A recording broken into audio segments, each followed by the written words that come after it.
Sunday, August 7, 2016, 0:50 and 35 seconds. No, I'm with him. 911, what's the address of your emergency? It's Timberlake Lane. We've had a bunch of hoodlums out here racing. I am off the road and I'm going outside to secure my neighborhood. You need to send TV as quickly as possible. I'm sorry, you're going out to do what the neighborhood, sir? I'm going to secure my neighborhood. I don't know neighborhood you want. I'm going to have the neighbors with me. There's hoodlums out here racing up and down the street. It's 1 o'clock in the morning. They're shouting vandalism. They have firearms. And we're going to secure our neighborhood. If I were you, I'd send TV.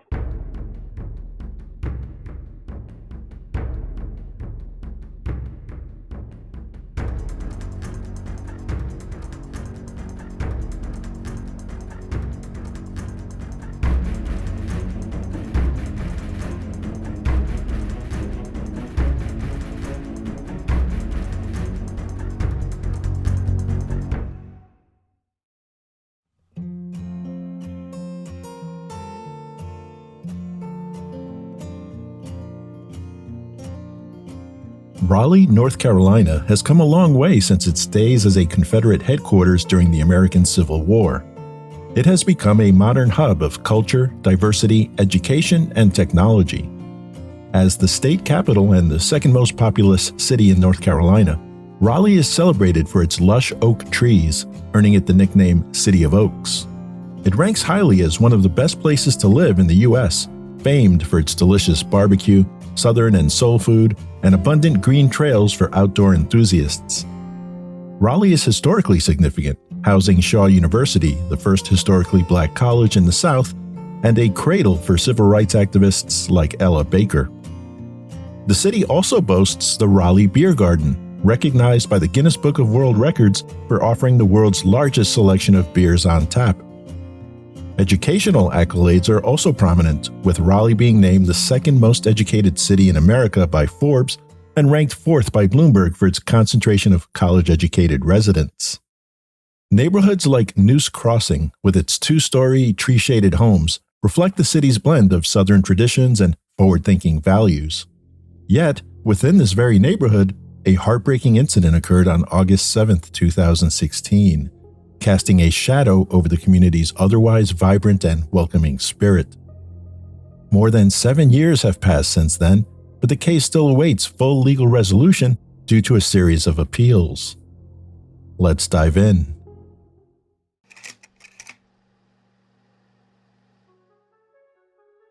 With his big, warm smile, 20-year-old Corin Thomas, known affectionately by those closest to him as Corey, always enjoyed making others laugh.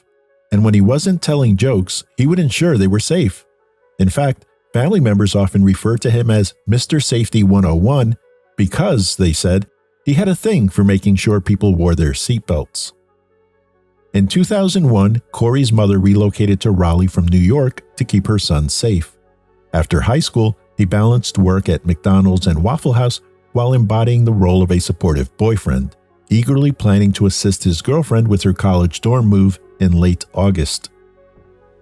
On the evening of August 6, 2016, Corey and two friends found out about a house party on Single Leaf Lane in Noose Crossing, a quiet neighborhood in Raleigh with no sidewalks. Only one of the three knew the person hosting the party. The friends arrived at the house around midnight. Demonstrating respect for the host and understanding social boundaries, Corey and a friend decided to wait outside while the third friend asked for permission to come in. Around the same time, about 20 people showed up at the house party uninvited and were asked to leave. They agreed to go and did so without any problems. As the large group gathered near a home at the end of the road where they had parked their cars, they stood on the curb discussing where to go next. According to multiple state witnesses, no one was particularly loud or disruptive. However, the owner of the home close to where the group parked their cars saw things differently. He said he became disturbed by the large group and called 911 to report a complaint. Sunday, August 7, 2016, 0:50 and 35 seconds. No, I'm with him. 911, what's the address of your emergency? It's Timberlake Lane. We've had a bunch of hoodlums out here racing. I am off the road and I'm going outside to secure my neighborhood. You need to send PD as quickly as possible. I'm sorry, you're going out to do what the neighborhood, sir? I'm going to secure my neighborhood. I'm on neighborhood watch. I'm going to have my neighbors with me. There's hoodlums out here racing up and down the street. It's 1 o'clock in the morning. They're shouting vandalism. They have firearms. And we're going to secure our neighborhood. If I were you, I'd send PD as quickly as Okay, sir, can you tell me what single leaf runs off of? While the homeowner was on the line with 911, Corey and his friends decided the party didn't live up to the hype and chose to leave. It was then that Corey noticed what appeared to be police lights.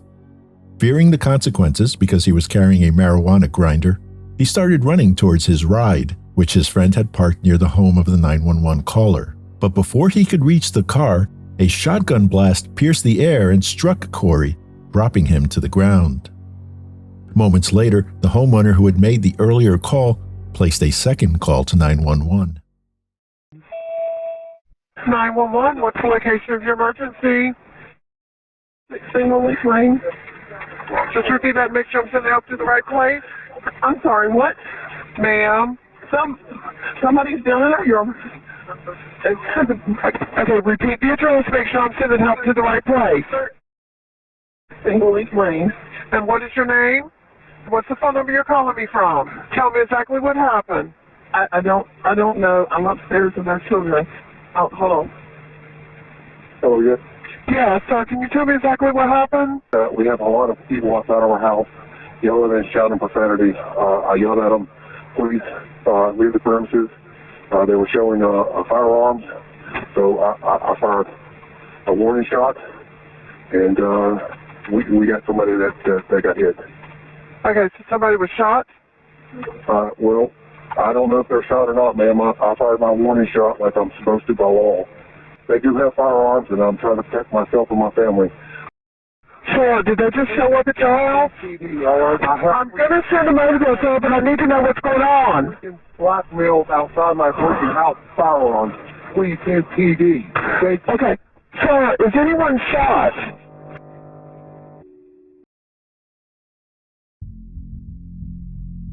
EMS arrived and transported Corey to the hospital where he died from his injuries. Wake County Sheriff's Deputy Barry Carroll was one of the first officers to arrive at the scene. After noticing shards of glass in the driveway and a broken garage window, he approached the house near where Corey had fallen. He asked the homeowner if he had shot someone, and the homeowner said yes. The shooter was identified as then 39-year-old Chad Copley. Deputy Carroll learned there was no confrontation between Copley and Corey. According to police records, Copley fired his shotgun from inside the garage, shooting through a window some 20 to 50 feet away from Corey. No firearm was found on or near Corey, and no one other than Copley corroborated the presence of handguns. Raised in a small town in West Virginia, Copley moved to North Carolina after finishing high school. There, he worked various jobs as a contractor. He resided on Single Leaf Lane with his wife and their children, including 2 young daughters, and also has a son from a previous marriage. Copley had no prior felony record. He was questioned by detectives and subsequently arrested on charges of first-degree murder. Facing the possibility of the death penalty if convicted, he was later allowed bond, set at $1 million. 4 days after the shooting, the Thomas family held a press conference. Can you explain why you think there are similarities between the Trayvon Martin case and this case? Well, the reason I refer to him as George Zimmerman 2.0 is because there are similarities.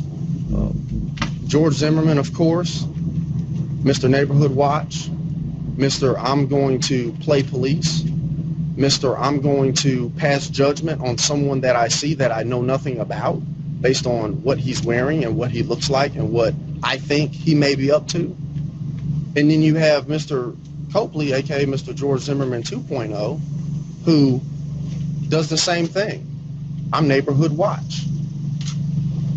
There are hoodlums, as he sees them outside. I'm going to investigate it myself, and I'm going to play police. So there are some similarities. But one of the biggest differences here than what we saw in the Trayvon Martin case is the fact that there was no altercation. It was never up close and personal. Mr. Copley was never at harm for anything. Not saying George Zimmerman was, but it never even got that far because Mr. Copley never left his house. What Mr. Copley did is not protect his neighborhood, not protect his home. He took the life of an innocent man, of a 20-year-old, of a son, of a brother, of a boyfriend, of a friend. So with that said, we'll now hear a few words from Corin Rodney's mother, Miss Simone.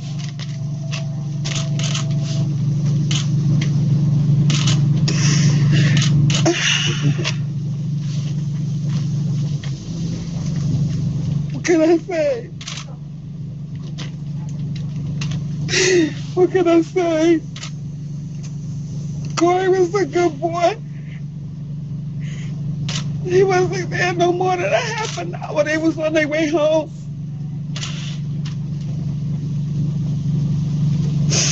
He didn't bother nobody. He stayed between here and his friend's house. He was a good boy. There's no words can explain. I would never want a parent to have to go through what I'm going through now. Corey's mother added that the family was trying to raise money for burial expenses. In response to this need, the McDonald's franchise where Corey worked organized a fundraising benefit to support the family during this challenging time. Tonight, the McDonald's where Thomas worked is holding a benefit and celebration of his life. CBS North Carolina's AJ Janaval is there. AJ. Yes, Sharon, all of the proceeds from, or rather all of the sales from tonight will go towards Thomas' family. Half of the money that they bring in will go towards the family, and any donations will also go towards the family. The people that work here said that they wanted to show support for Thomas's family. Now, Thomas specifically worked at this McDonald's for 5 months, but organizers tonight say that he worked at other McDonald's throughout the area for a little bit longer, and they say that both co-workers from this McDonald's on Falls and Noose Road as well as the other location will be here tonight for Thomas. The trial of North Carolina versus Chad Cameron Copley kicked off on February 12, 2018, almost 2 years after the shooting.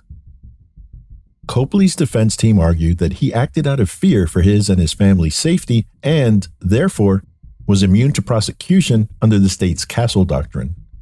On the other hand, the prosecution contended that it was a clear-cut case of premeditated murder. The crucial question before the court was whether the jury would believe Copley's use of deadly force was reasonably necessary.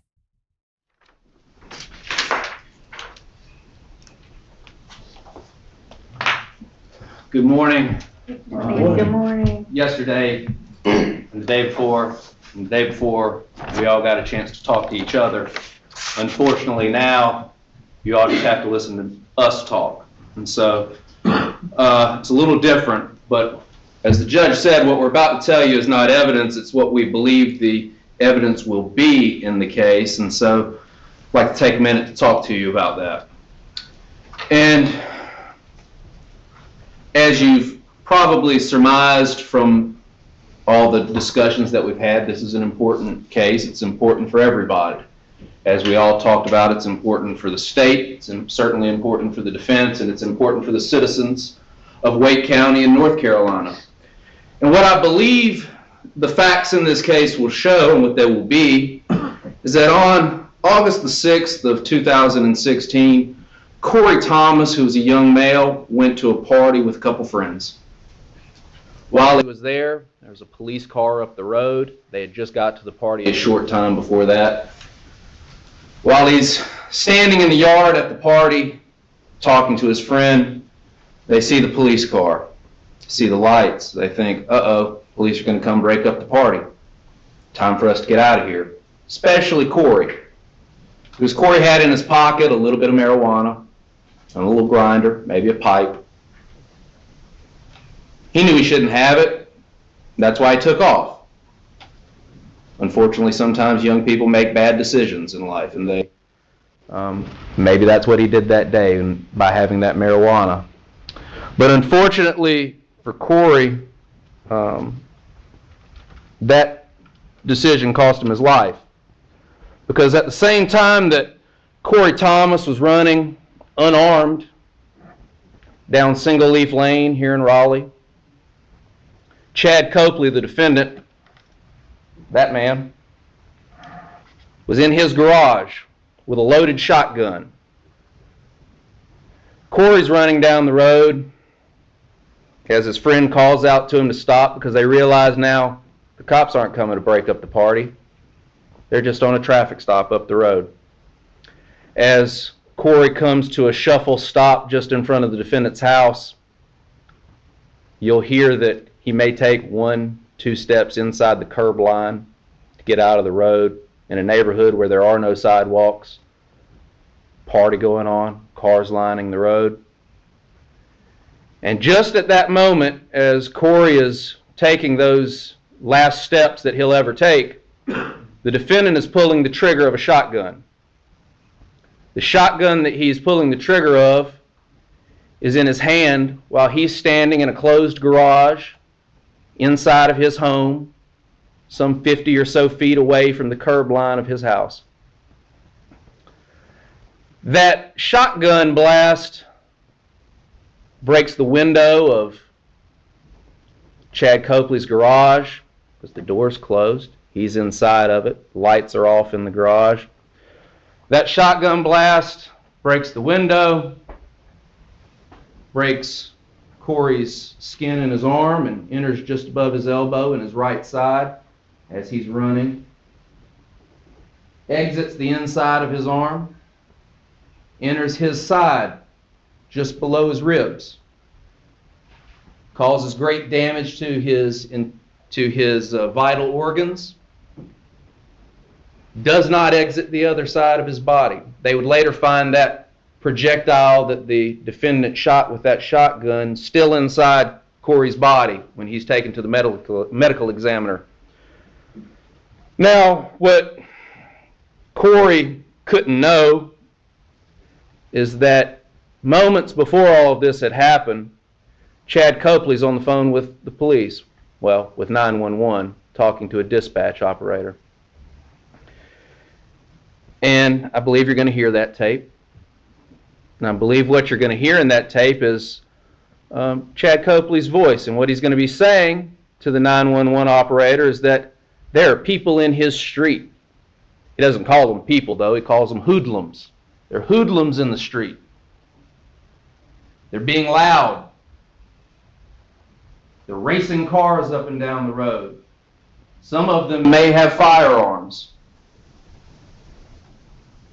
Chad Copley tells the 911 operator, I'm locked, I'm loaded, I'm going out to secure my neighborhood. I'm on the neighborhood watch and I'll have the neighbors with me. Which is an interesting statement because what the other neighbors who I believe you'll hear from will tell you is there isn't a neighborhood watch. The other thing that you'll find out is that 911 calls record a little bit before they actually answer. So before you know someone's picked up the phone, there's already a recording of what you're saying, at least for a short period of time. I don't know if the evidence will show that Chad knew that, but what I believe the evidence will show you is that it recorded Chad on the phone. And what did it record Chad saying? What it records Chad saying is, I'm going to kill him. Thank you, sir. The jury's with the defense. Hey, John. Good morning. Good morning. You're going to hear about this party. I think it was called the Blackout. It was an epic conclusion to the summer, something of that nature. It's, you know, some young guys, 18, 19, 20-year-olds getting together to have a party. Nothing wrong with that. We've all done it. No problems there. You're going to hear from different people that were at that party. I think you'll probably hear from a couple guys that were there. There's different accounts of how many folks were there, but I think most people would sort of say there was 10 to 20 people there. And as they're there, they're hanging out, drinking, smoking weed. This other group of people come, a rougher, tougher group of people. So rough, so tough, that some of the folks in the party got nervous. Got nervous that they may have firearms, this group of people. And in fact, one of the original partygoers estimated it to be 40 people come into that house. And so because of this rough, this tough new group of uninvited people, they ask them to leave. And when they leave, they get out in the streets. And there's a commotion. And you're going to hear that two of them almost came to blows, fighting in the street. And a crowd starts to surround them, encouraging the fight. Chad Copley will tell you what he saw. Chad Copley will tell you why he called 911. Chad Copley will tell you why he took his daughters, his wife, and put them in an upstairs bedroom, and why he went to a garage with a shotgun. Chad Copley will tell you that when this crowd was forming, he complains about the noise, he yells out a window, and then a confrontation starts.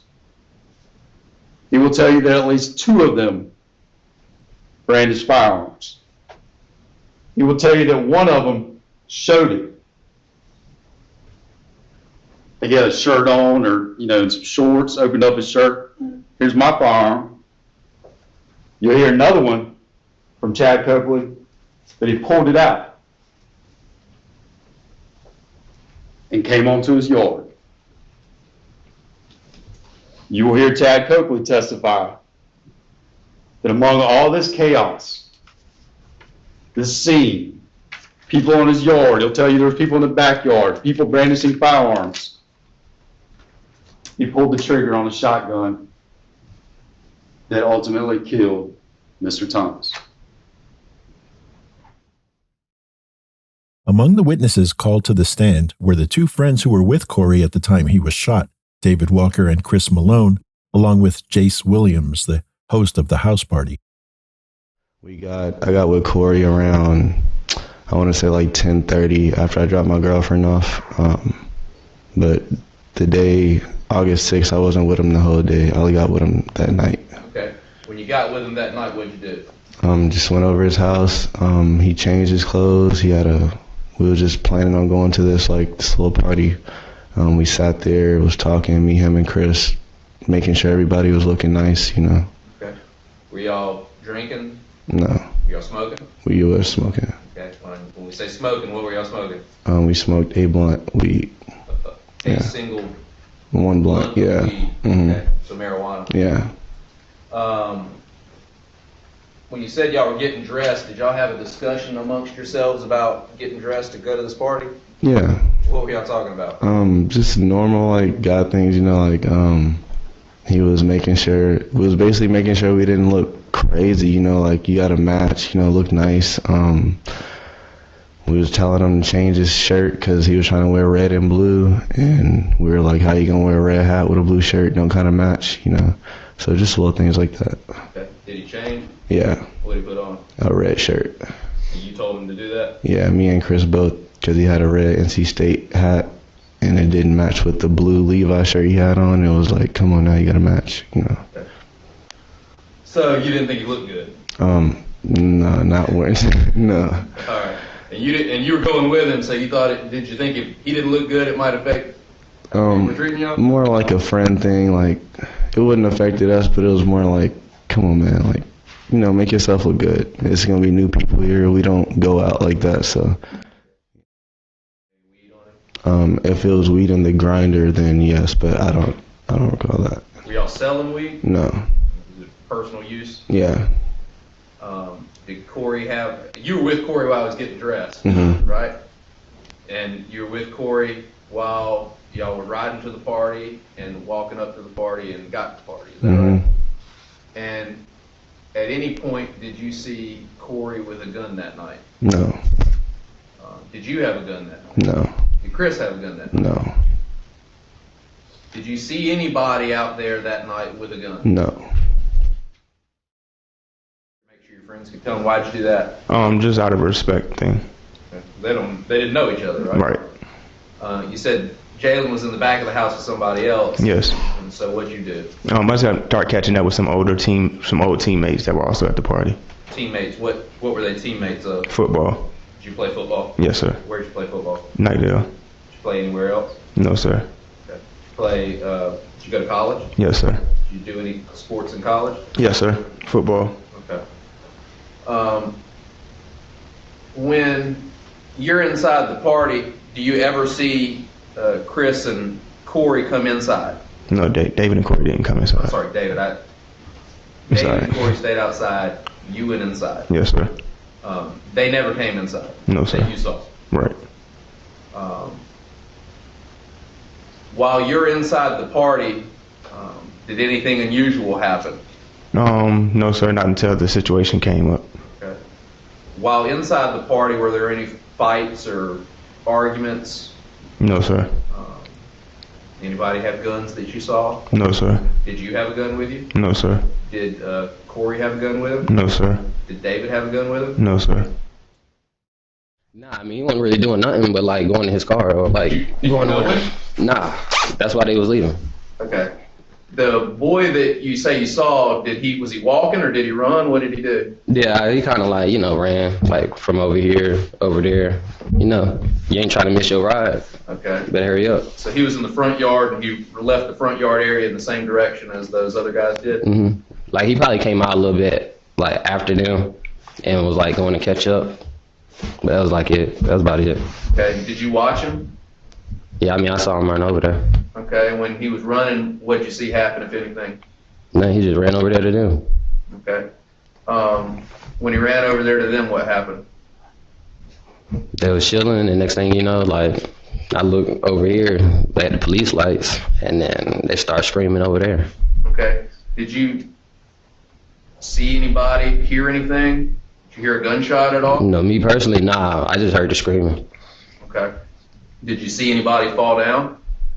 Nah, I mean, I just remember seeing the boy run over there, and then I looked this way, and then I look back, and then they screaming, and then there's some girl like screaming, somebody on the ground. Did you see when you hear the girl screaming there's somebody on the ground, did you see anybody laying on the ground? Yeah, when I started walking back in the house, Okay. I looked, I'm not gonna not look, Right. And when you look, can you describe where that guy was? On the ground. Okay. Was he in the yard? Yeah, but not like, he wasn't even halfway in his yard from what it looked like to me. It was just like, he was like by his car, but not really, like maybe like 5 feet in the yard, something like that. Okay, so just a little bit in the Yeah, yard. he was just like a little bit past the mailbox, like laying in the ground. Okay. While you were at the party, did you see any guns or anybody have anything out? Nah, I mean, the reason why, everybody left, because, like, they was drinking up all our liquor. Okay. Which that was it, like, that was it. It wasn't none of that. It was just like a chill party. Like, everybody was there peaceful. So there were people drinking up your liquor and too many guys, so you asked them to leave? Yeah, really. Wouldn't you?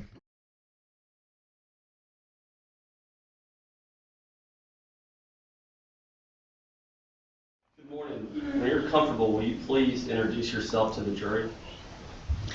Hi guys, I'm Chad Copley. Chad, tell us a little bit about your background, your family, when you came to North Carolina. I come to North Carolina 95, 96. I have a wife, 2 daughters. One's now 7, the other's 5. I have a son. He's 18. I work in the medical field. I deliver medical products to hospitals. If you go into any type of hospital, you'll see Hillrom. That's what we do. On the side, I'm a barber. I cut hair out of my shop that I've set up in my garage. Okay. I want to back up a little bit. Said you have your son now is 18 years old. Yes. What's his name? His name is Troy. That's from your first marriage? Correct. Who are you married to now? I'm married to my wife, Copley. Okay. When did y'all get married? You'll get me in trouble for this one. 9909. Let's go back to the morning of August 6, 2016. Said that you had an argument with your wife. I did, yes. What happened then? I guess that was in the morning. Yeah, she took, they went out for the day. Went to the park or wherever, had some lunch, and they then came back. I'd say it was probably like 7 o'clock. That's time for them to eat, around 6:30, 7 o'clock.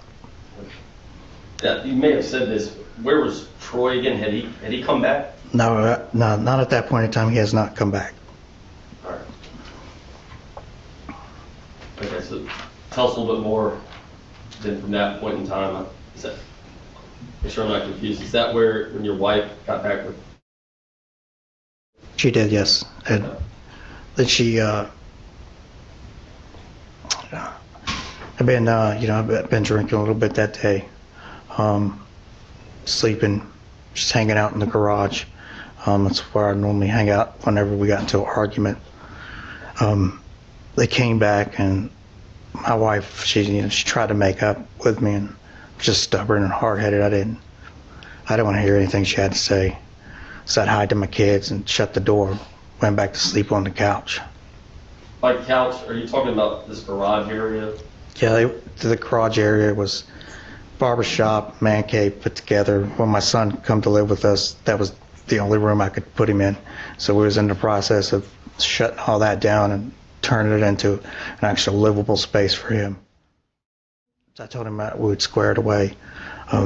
That's when I went upstairs to try to salvage what I could with the argument me and my wife was having. What happened then? Well, we made up.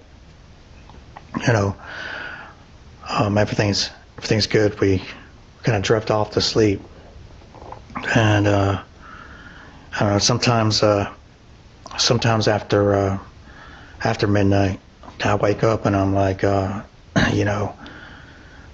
try to get some makeup sex, and I don't perform too well. I had a hard time rising to the occasion, and so I got upset about it. Okay. What happens then?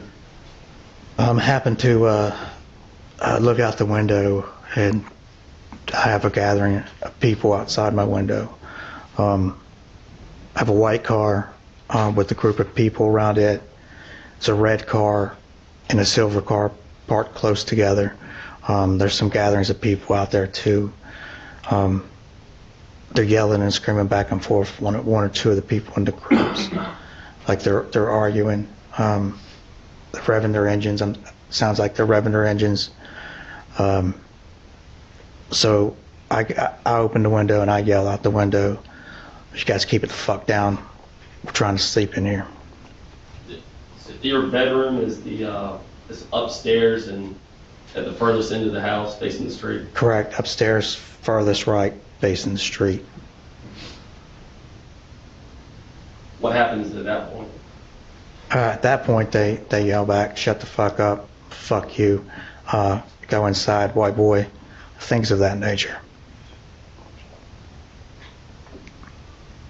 What else did you see? I seen some firearms out in the crowd. Three people had firearms. One of the gentlemen that had firearms, big baggy white shirt, had red shoes.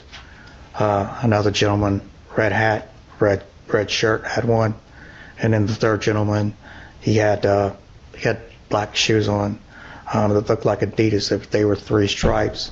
The stripes actually reflect in light that was out there in the street, stuck out in my head. He was the fellow that actually aimed a gun up in my area at that window. What, to the best of your recollection, when you say firearms, where did you see them and how could you see them?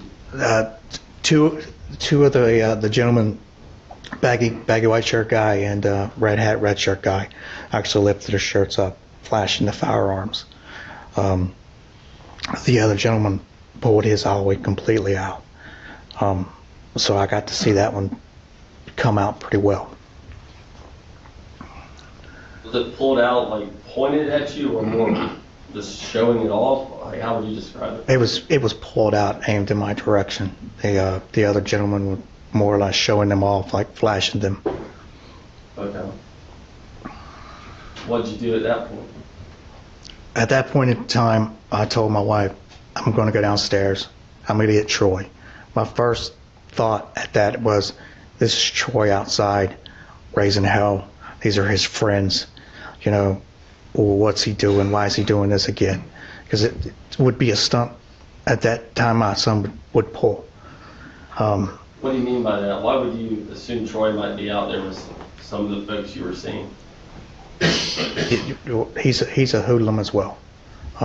He gets a wild hair up his ass, and he just decides to go do whatever it is he wants to do, you know, without any consequence to other people. What's your definition of a hoodlum?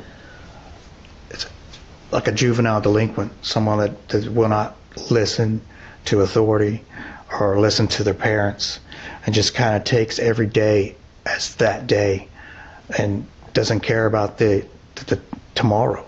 They're living in that day because that's all they care about. Why did you call 911?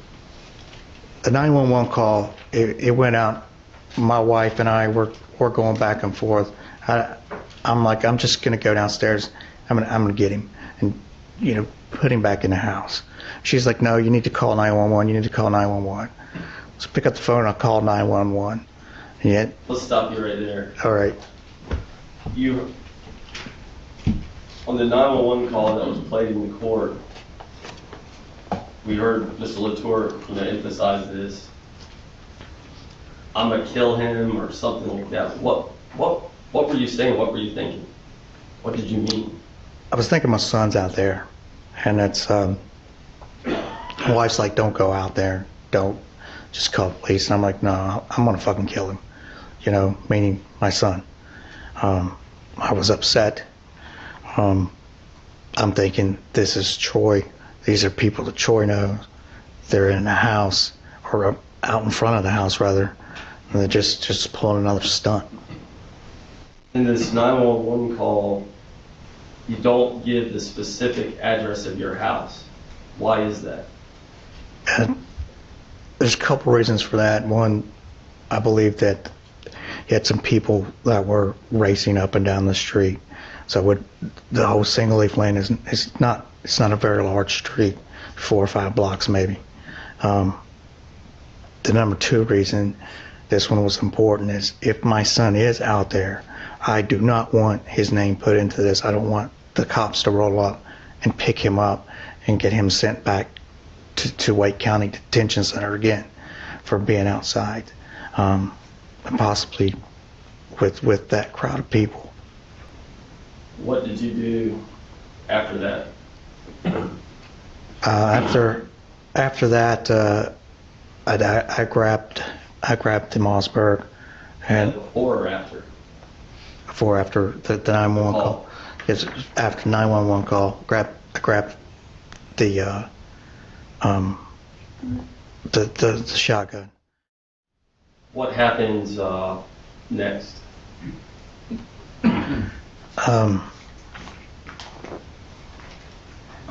I'm able to look through the window, and I see two people standing by my wife's van. One person's directly behind the van.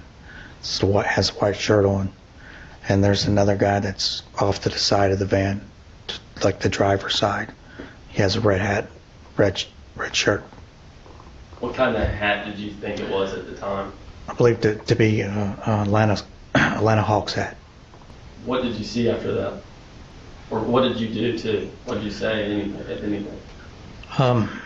I start yelling, leave the premises, I have a firearm, PD is on the way. So I'm yelling this several times, and I got their attention, but they did not seem like they wanted to leave. By PD, do you mean police? Yes, police department, I'm sorry, police department. Exit the property. I have a gun. Did they run off and leave your driveway?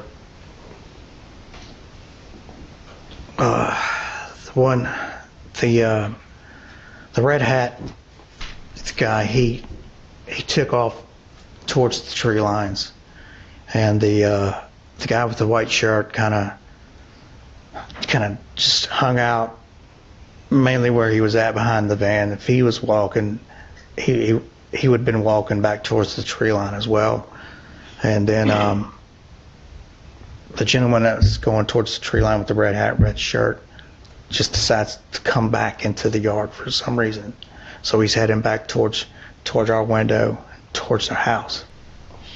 What'd you see then? I kept telling him to leave, and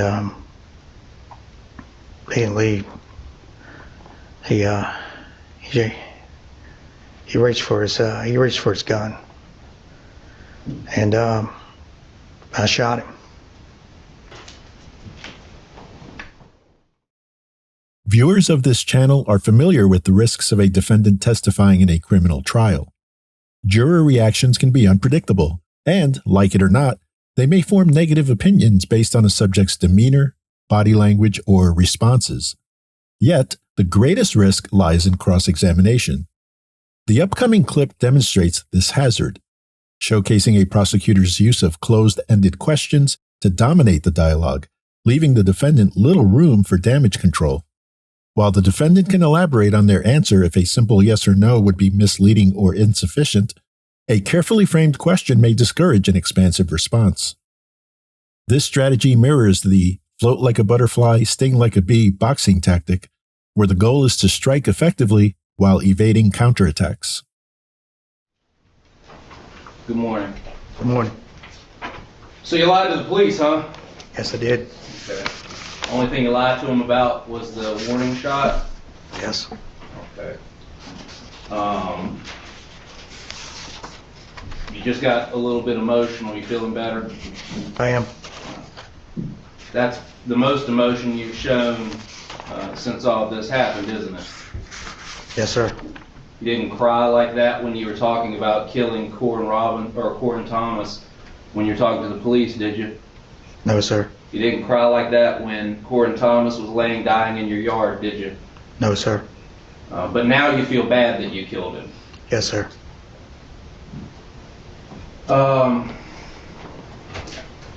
You talked to the police for a long time, didn't you? Yes, sir. And when you talked to the police, a couple hours probably, right? Correct, yes, sir. And they were asking you multiple times throughout this entire interview that you had with them about what happened, right? Yes, sir. And they asked you about that warning shot several times, didn't they? Yes, sir, they did. And when they asked you about the warning shot, you continually told them that you were firing a warning shot. Yes, sir, I did. How many times did you tell the police that you fired a warning shot? Several times. Well, was it more like over 10? Yes, sir. you even went through so far as to stand up and show them this warning shot, or not to stand up, but describe for them how you went about firing a warning shot, right? Yes, sir. And you told them that you were never aiming at anybody, right? Yes, sir. And you told them that you were aiming, in fact, at the ground, right? I did. The police aren't the only people you lied to, though, are they? Not that I'm aware of. Well, you lied to a 911 operator, too, didn't you? Yes, sir, I did. So that 911 operator that you were firing a warning shot, right? I did.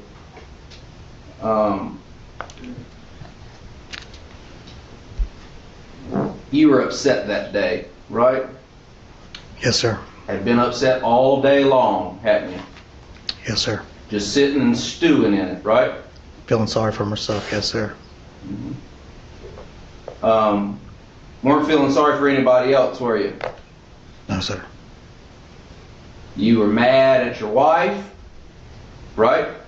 Yes, sir, I was. You were mad at your son, right? Yes, sir. You were mad at the neighbors having a party, right? Yes, sir. And you come today, and how long have you had to think about this? 18, 19 months. Okay. It's a fairly long time to sit and come up with a story about, to justify why you might not be guilty of murder, isn't it? Yes, sir. And that's kind of what you've been doing, is thinking about this, isn't it? Yes, sir. When you were talking to the police and when you talked to 911 shortly thereafter all of this, you had less time to come up with a story, right? Yes, sir.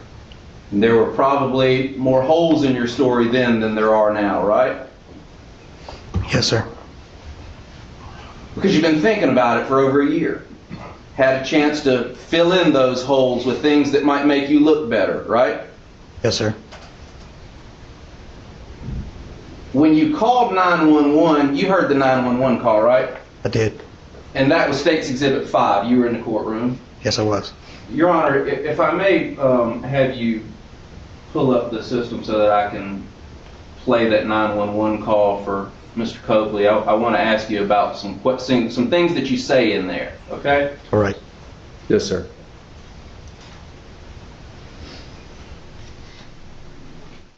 Thank you.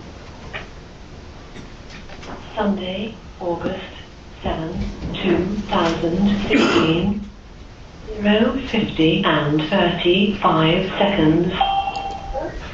No, I'm gonna kill him. No, I'm going to kill him. Yes, Now, sir. you want this jury to believe that you're talking about your son at that point, right? Yes, sir, I do. You're going to go down because you're mad at Troy. You think these are his friends that are out there at that party. I do. But Troy came home at 11 o'clock that night, right? Yes, sir. You knew that this party was going on up the street, didn't you? Yes, sir. Okay. You thought Troy went to the party up the street? Yes, sir. Had something to do with the party and the gatherings of people at the party. But Troy had been gone from your house for how long, according to you? About 2 weeks. So he's been gone for 2 weeks, and now he's shown back up, and he's the reason that this party's going on. That way you'd be out there with the people at the party. And you say that you think that these are Troy's friends when you're going out there, right? Correct. And you don't want to tell the police that Troy's out there because you're afraid of what might happen to Troy. Yes, sir. So you're withholding information from police officers who you're asking to come to a scene, right? Yes, sir. Now let's continue on with that 911 call. The one with the address of your emergency? It's Timberlake Lane. We've got a bunch of hoodlums out here waiting. I am off the road and I'm going outside to secure my neighborhood. You're locked and loaded and you're going outside to secure your neighborhood. This is after you've raised the window and talked to these people, right? Yes, sir. And You've reached under the bed and pulled out a pump-action shotgun. I did. And you loaded that shotgun. How long did it take you to load that shotgun? 20 seconds, maybe. Okay. At this point, you testified that nobody was really racing up and down the street, were they? They were kind of blocking the road, revving engines. Correct. You didn't see any cars racing up and down the street, did you? No. So that was a lie to the 911 operator, wasn't it? Yes, sir. These people have supposedly flashed weapons at you at this point, right? Yes, sir. And you tell the 911 operator that you're locked and loaded and going outside to secure your neighborhood, right? Yes, sir. You didn't say, I'm going outside to ask them to leave, or I'm going to go outside and make sure that everyone's safe, did you? Sir, I didn't. You can get TV as quickly as possible. I'm sorry, you're going out to do what the neighborhood, sir? I'm going to secure my neighborhood. I'm on neighborhood watch. I'm going to have a... You're on neighborhood watch. There's not a neighborhood watch, is there? Not that I'm aware of, sir. Okay, so that was another lie that you told the 911 operator. Yes, sir. I believe the next thing you're about to say is that you're going to have your neighbors with you, right? Yes, sir. Was that another lie to the 911 operator? Yes, sir. It was with me. There's hoodlums out here racing up and down the street. Reiterate that first lie that there are hoodlums racing up and down the street, don't you? Yes, sir. 4 o'clock in the morning, they're shouting vandalism. They have... Vandalism. They weren't out there vandalizing anything, were they? Not that I've seen, no, sir. You lied to the 911 operator again. Yes, sir. Are we seeing a pattern, Chad? Yes, sir. Firearms, and we're going to secure our neighborhood. If I was you, I'd send TV as quickly. Okay, sir, can you tell me what single leaf runs off of? It's single leaf lane in Raleigh, North Carolina. But, sir, can you give me numerics on single leaf or an intersection? Negative, ma'am. It's on single leaf, Raleigh, North Carolina. TV nowhere to that. Thank you. Now, you say that you don't want to give them the address because you're afraid that your son might be out there, right? Yes, sir. But that's not what you told Detective Stroud when you were interviewing with him, was it? I don't believe so, sir. So I guess that's not the only thing that you lied to the detectives about, right? Yes, sir. You in fact tell Detective Stroud that, and by the time you've talked to Detective Stroud, you've realized that Troy, according to you, is in the garage and has nothing to do with these people outside, right? Yes, sir. And as you said, he had fear in his eyes? Yes, sir. Okay. When you see Detective Stroud, you have no reason to tell him that that Troy's not in the garage, right? No, sir. You have no reason to try to minimize what you initially thought was Troy's involvement in all of this with him, did you? No, sir. You have no reason to say that if you were really going outside to find Troy, that you were going downstairs and you were going to step out the side and find your son and bring him back into safety, right? That's correct. But that's not what you told him, is it? No, it's not. What you told him is that you knew Troy was in the garage and you went downstairs to get Troy so you could send him upstairs, right? I don't think I said that. If I did, then a yes, sir. What do you think you told him? I think I told him I was going downstairs to get Troy, to make sure he was safe at the house. But you didn't go outside to find him, did you? No, I never went outside. You went into the garage to find him. Yes, sir. And where was Troy? Well, he was in the garage. Right where you had left him? Yes, sir. And so you send Troy back upstairs, right? Yes, sir. And this is when you say that... Hold on. You say that you sent Troy upstairs and you were in that garage and you look out the window and you see people, right? Yes, sir. You also said you saw some people in the backyard. Yes, sir. You heard everybody testifying, right? I did. And nobody said that anybody was in that backyard but you, right? I believe so, yes, sir. When you see these people in the front yard, these are the same people that you saw upstairs when you were upstairs?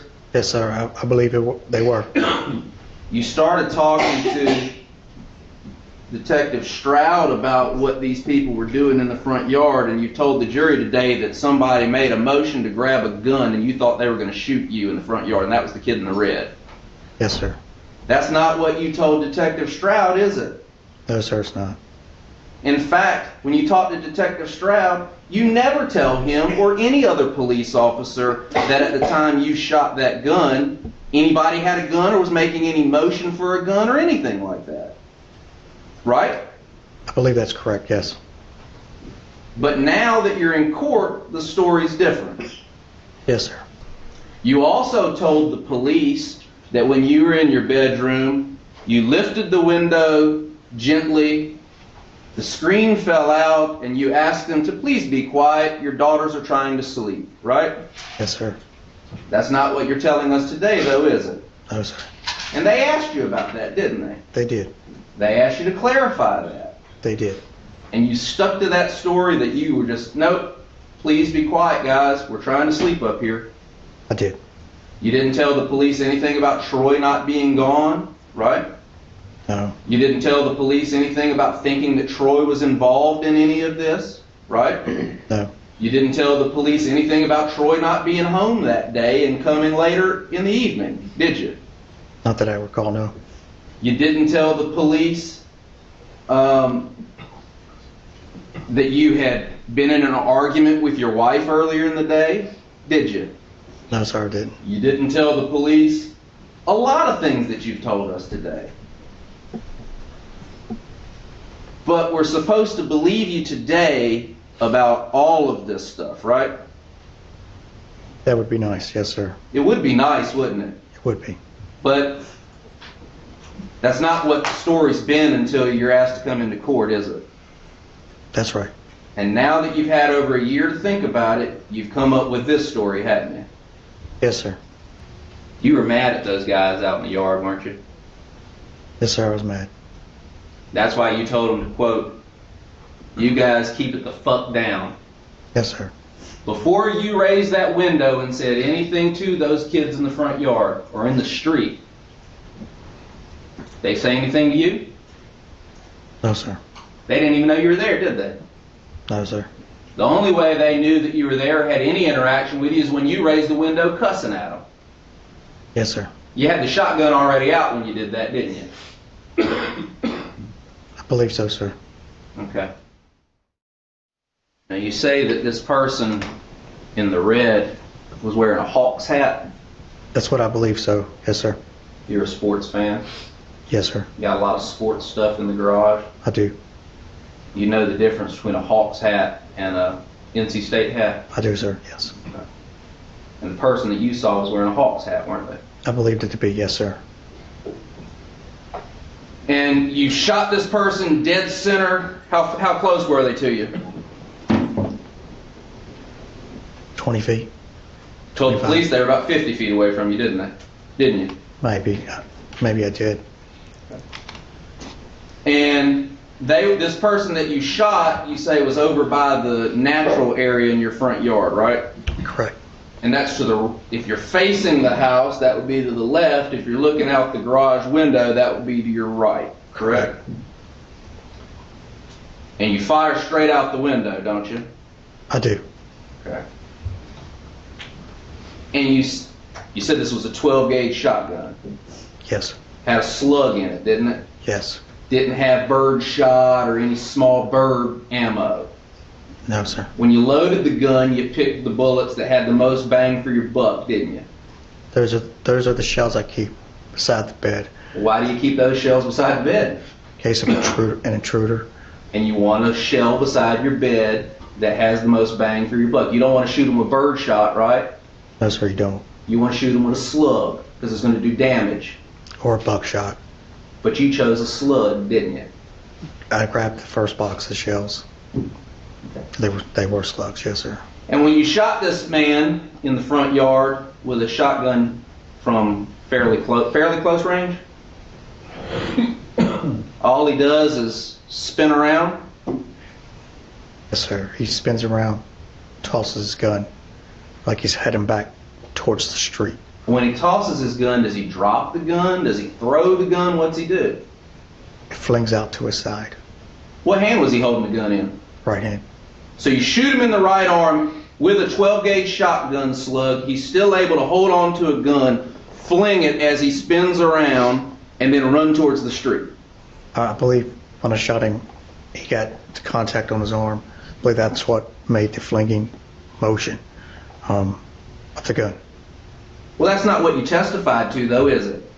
What you testified to is he's coming at you. He reaches like he's going to pull the gun. You didn't say he got the gun out at that point, because he didn't get the gun out, did he? I believe he did, sir. Okay, so he pulls the gun out. You shoot him in the arm, and what you testified to earlier, before I started pointing out to you the flaws in this logic, are that he then tosses the gun and turns around and runs away, right? I don't believe I said he ran away. I do know he turned around.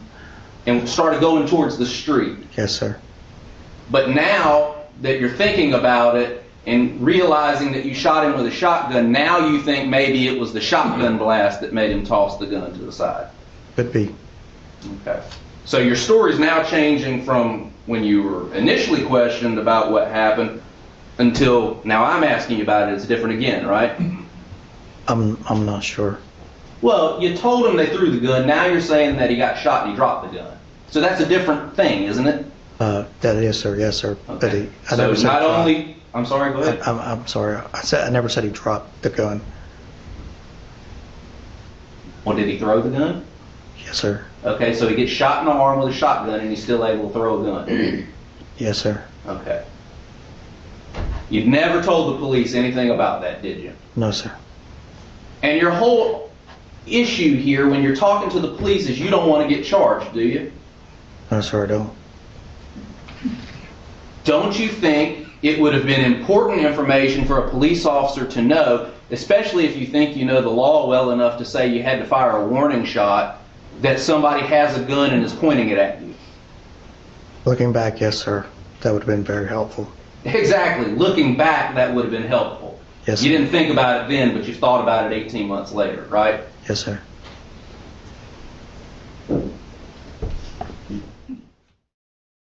The cross-examination was unequivocally detrimental to the defendant's case. However, before casting fault on his legal representation, it's important to understand that testifying is a defendant's right. In the overwhelming majority of cases, the defense attorney advises against taking the stand, but ultimately the client may choose to ignore the counsel's recommendation and testify anyway. On Thursday, February 23, 2018, it took a North Carolina jury about 90 minutes to convict Chad Copley of premeditated murder in the death of 20-year-old Corey Thomas. The following day, a Wake County judge sentenced Copley to life in prison without the possibility of parole. Yet, the case did not end there. The defense appealed the verdict, and 15 months later, an appellate court overturned Copley's conviction. 2 of 3 judges ruled that when the prosecutor said in closing arguments that Copley shot Corey because he was black, the trial had become tainted. Therefore, Copley was entitled to a new trial. Prosecutors promptly appealed to the state Supreme Court, who reversed the appeals court decision, ruling that there was so much evidence of Copley's guilt that the prosecutor's race comment did not result in an unfair trial. The state Supreme Court ordered the appeals court to reconsider the case for other potential errors. The appeals court reviewed the case in 2021 and agreed to uphold the conviction. But, as expected, the defense appealed that decision to the state Supreme Court, and the higher court began hearing arguments on February 24, 2024. The state Supreme Court indicated they would issue a ruling at a later date as to whether Copley would be granted a new trial. As usual, this channel will provide updates to our community section as soon as the information becomes available. As for the family of Corey Thomas, who have navigated the complex judicial system for more than 7 years in pursuit of justice for their loved one, they had one key takeaway they wanted everyone to know.